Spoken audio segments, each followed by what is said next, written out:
Hey everybody, it's me, it's Thor. I hope you're doing great. Welcome back. Welcome to all the newcomers that are here.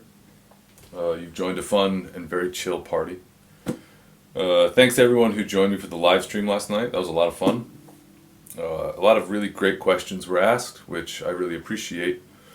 And I hope you'll join me for the next one. I think I'm going to do it again this coming Sunday, the 5th of October at 8 p.m. London time, however that translates to where you live.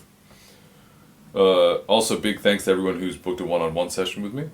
Those have been a lot of fun, and if that's something that might interest you, then please feel free to reach out. I just wanted to tell a story today about this amplifier right here, which is my 1979 Fender Champ. And it is a pure joy. In a world that has a very passionate love affair with very loud amplifiers, my greatest sonic love is a 5-watt student amp made in the late 70s. I think I got the last affordable Champ, and it's old and cranky. It just did a buzz thing. And I bought this from a gentleman on Craigslist, which, if you're not from the States, Craigslist, you know, it's classified ads. And I was on tour with Stefan Remble, and we were in Columbia, South Carolina, and I found it for $350. I bought this for, and it was made of nicotine and cigarette. It was clearly in a very cigarette positive household for a very long time. So I used an entire bottle of spray cleaner to clean it off, and I flipped it on and used it immediately. Funny enough, as much as I cleaned it and as well as I cleaned it, for about 6 months, by the end of a gig, it would start to smell really bad on stage because after it heated up for a while, it would start to find other little bits of tar and nicotine that I missed. When I played with Stefan, we each used a very similar rig, and because we didn't just play Django stuff, we played a lot of his original music, and so using those instruments, the acoustic gypsy jazz guitars, we each used a transducer pickup and a magnetic pickup, and we'd run the transducer pickup into an AER Compact 60, and then the magnetic pickup into a different amp. And I was never really pleased with the way my magnetic pickup sounded, so that's why I went on a search for a Champ, and it ended up it's so good. It's just so good, man. Is it boxy? Of course it is. Look at it. It's tiny. It's a tiny little box. It's got an 8-inch speaker, but it's a perfect sounding box. And in my wildest dreams, I want someone to build like a 15-watt Champ, or even like a 10-watt Champ would be amazing. Like those Fender Super Champs from the 80s, the Cesar Diaz ones. Those are amazing. I had to recap it when I got it, and I replaced the speaker. It's got a warehouse, whatever it is they recommend for a Champ. I don't remember the model.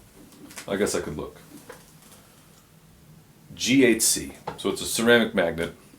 At one point I tried a 10-inch speaker in here. It just kind of lost its thing. I've had to get it serviced a couple times because, well, it's cranky and old. You know, it's this thing is 46 years old, so its knees hurt. It has a hard time sleeping sometimes. And my good buddy TJ at Love of Fuzz, who the 2 other combo amps I have were made by him, and he was, even when I lived in Nashville, like, this had to be serviced, and I took it apart and I mailed it to him so he could fix it for me. He's my guy. He biased it cold so it would stay clean all the way up to 10, or as clean as possible. Because at the time I was doing a lot of jazz gigs. I was using, whether it was my gypsy jazz guitar or I had an Epiphone Casino that I loved that I used to play for jazz gigs, stuff like that. I wanted it to remain clean, so this is clean all the way up. And it's cool. It's really cool. I'm holding this guitar now because I feel like this is like a match made in heaven, these two. And it doesn't have reverb, you know, but if an amp sounds really good, you don't need reverb, you know. Although you see a mic in front of it, it's going just using my speaking mic. That's all it's being used right now.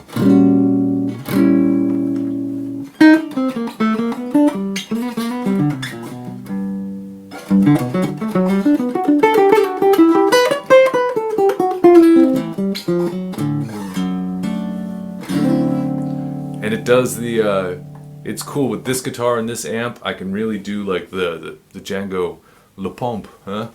The chunks.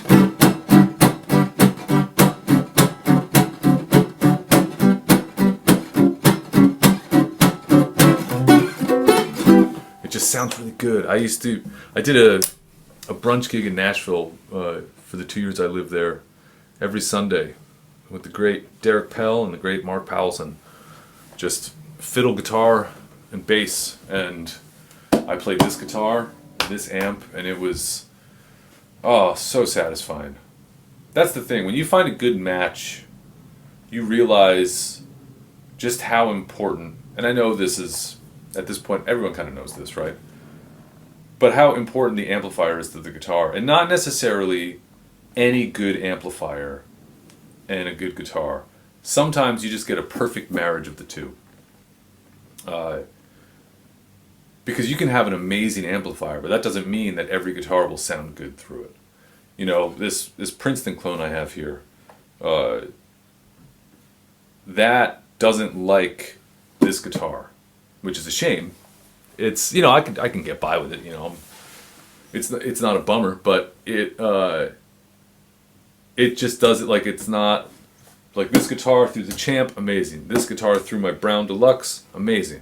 This guitar through that, My Telecaster, actually my Telecaster sounds good in everything. Okay, yeah, come on. But my Healy doesn't get along that well with my Brown Deluxe, but it gets along really well with the Princeton. So, you know, just because it's good doesn't mean it's good for everything. Just like food. You know, man, you could make the greatest beef Wellington in the world, but if I don't like beef, then I'm not going to like your beef Wellington. Get my drift? You know? So, yeah, that's just a little tale about my Fender Champ. I guess just really an excuse to see you. I missed you. Yeah, I'm going to talk about my Brown Deluxe. I've had a few people ask about that, so I'll make a video about that. I'll probably make a video about all my amps. Because, well, it's fun to share. Sharing is caring, everyone. I'm going to go take a look at some Victory cabinets in the next few days, which is I'm excited about. I am a Victory artist. And I have their Victory V4 Duchess, which lately I've been recording a lot of my intros with that, because it has 2 notes cab sim. I can just go direct. I don't disturb my neighbors or the rest of the building. But I've yet to use it with a cabinet, and so it's for the sake of going on tour, it's a lot safer to keep a tube amp locked away in a nice Pelly case. You know, it's more well protected. So I'm gonna go check out some cabs in the coming days. Today's intro was simply recorded with this Champ, and this is a Golden Age Project active ribbon mic. And it's a great mic. It's about 6 inches away from the speaker. I don't like close miking guitar amps. That's just me. I don't have a lot of, I don't have any outboard gear, you know what I mean? I have an Apollo and that's it. Sounds good is good. So I move it around until it sounds nice, and then that's it. I hope you're having a great day, and I'll see you again real soon. And yeah, enjoy your lunch. See ya.